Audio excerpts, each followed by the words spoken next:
सांसदों पर दांव लगाकर फंस गई बीजेपी। अधिकांश सांसद अपनों की बगावत के चलते फंसे।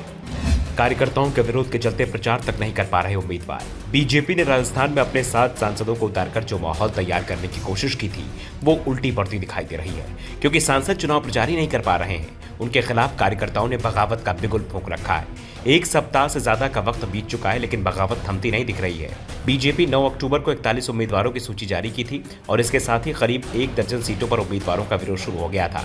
पार्टी की कोशिश के चलते कुछ सीटों पर तो बगावत शांत हो गई, लेकिन आधा दर्जन सीटें ऐसी हैं जहां बगावत थमने की जगह तेज होती दिख रही है। पार्टी के दिग्गज नेता अब चुनाव लड़ने का ऐलान कर रहे हैं। अपनी ही पार्टी के खिलाफ चुनाव मैदान में कूदने का ऐलान कर दिया है।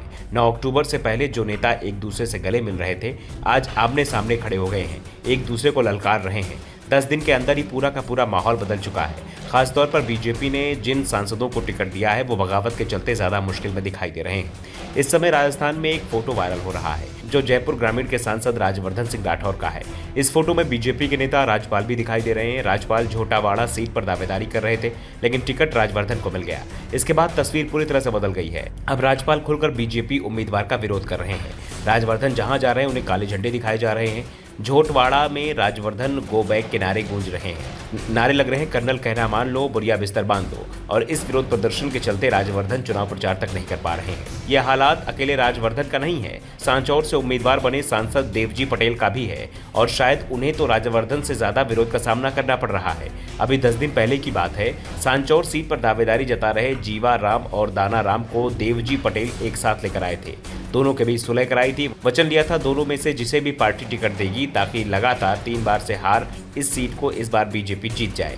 लेकिन टिकट सांसद देवजी पटेल को ही मिल गया। अब हालत ये हो गई है कि जिन नेताओं को मिलाने की कोशिश देवजी कर रहे थे वो दोनों ही देवजी के विरोध में सड़क पर उतर चुके हैं। जबकि भागीरथ चौधरी भी किशनगढ़ में गंगा उतार पाएंगे या नहीं, ये बीजेपी के लिए फिलहाल पहेली बन गया है। तो बाबा बालकनाथ, जिन्हें बीजेपी के नेता कुछ दिन पहले तक राजस्थान का योगी कहते थे, आज दावा कर रहे हैं कि बाबा की जमानत जब्त हो जाएगी। किरोड़ी लाल मीणा की हालत सवाई माधोपुर में अपनों ने खराब कर रखी है। जितने भी सांसद उतारे गए हैं उनमें सिर्फ दिया कुमारी को थोड़ा सुकून दिखाई दे रहा है। वैसे विरोध तो यहाँ भी शुरू होता हुआ दिखाई दे रहा था, लेकिन अब इस विरोध को मैनेज कर लिया गया है और जो थोड़ी बहुत नाराजगी रह गई है उसे भी वोटिंग से पहले कंट्रोल कर लिया जाएगा। वैसे भी राजस्थान में वोटिंग में अभी 5-6 सप्ताह का समय बचा हुआ है। 25 नवंबर को वोटिंग होनी है, लेकिन सवाल दूसरी सीटों का है। अगर हालात नहीं सुधरे तो बीजेपी को नुकसान होना तय माना जा रहा है। वैसे बीजेपी के लिए राहत की बात कांग्रेस से कैंप में भी आ रही है, क्योंकि टिकट को लेकर जो हालात बीजेपी में है वही कांग्रेस के अंदर भी हैं। साथ ही चुनाव से पहले एक बार फिर सचिन पायलट और अशोक गहलोत के बीच टकराव की खबरें आना शुरू हो गई हैं। जिस तरह से अशोक गहलोत ने एक बार फिर 3.5 साल पहले हुई बगावत को याद कर पायलट कैंप के विधायकों पर निशाना साधा है, उसके बाद सवाल उठ रहे हैं कि पायलट कब तक साथ बैठेंगे। और पायलट ने अगर गहलोत कैंप को जवाब दिया तो फिर वोटिंग तक हालात संभालना कांग्रेस के लिए बेहद मुश्किल हो जाएगा। और इसी के चलते कांग्रेस हाईकमान कोशिश में जुटा हुआ है कि आपसी बयानबाजी पर सख्ती से नियंत्रण लगाया जाए।